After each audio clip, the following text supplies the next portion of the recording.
अकोल्यात राज ठाकरेंजवळ जाऊ पाहणाऱ्या कार्यकर्त्याला सुरक्षा रक्षकांनी रोखलंय। सुरक्षा रक्षकाकडून सुरक्षा कड तोडून कार्यकर्ता हा राज ठाकरेंच्या जवळ जाण्याचा प्रयत्न करत होता।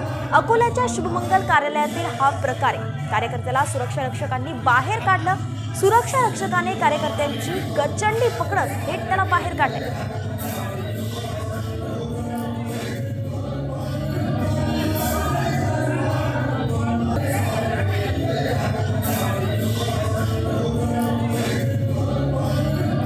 आपण हे दृश्य पाहतोय। अकोल्यातली सर्व दृश्य आहे। राज ठाकरेंच्या सभेमध्ये त्यांच्या एका कार्यकर्त्यांनी सुरक्षा कड तोडला आणि थेट राज ठाकरेंच्या जवळ जाण्याचा प्रयत्न केला, परंतु त्याच वेळी राज ठाकरेंच्या सुरक्षा रक्षकांनी थेट त्या कार्यकर्त्याची गचंडी पकडून त्याला बाजूला केलेला आहे। आणि हा सर्व प्रकार कॅमेऱ्यात कैद झालाय। आपण सर्व घटना जी आहे ती या स्क्रीनवरती पाहू शकतो।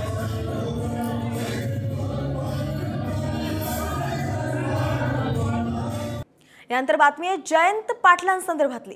नेपाळमधील दुर्घटनेत जळगावमधील 26 जणांचा जीव गेला। मात्र त्यानंतर सरकार हे जळगावमध्ये कार्यक्रम घेऊन सेलिब्रेशन करत असल्याची टीका जयंत पाटलांनी केली आहे।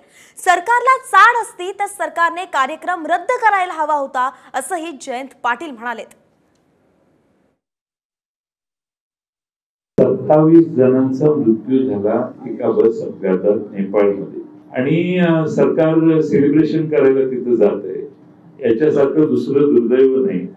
सेलिब्रेशन सरकार करतंय, त्या ठिकाणी स्वतः पंतप्रधानांना आणून मोठमोठ्या पद्धतीने सभा करतायत। एवढी दुर्दैवी घटना घडली आहे। खरं म्हणजे सरकारला जर चाड असेल, त्याची काही हे असेल तर सरकारने हा कार्यक्रम रद्द केला पाहिजे।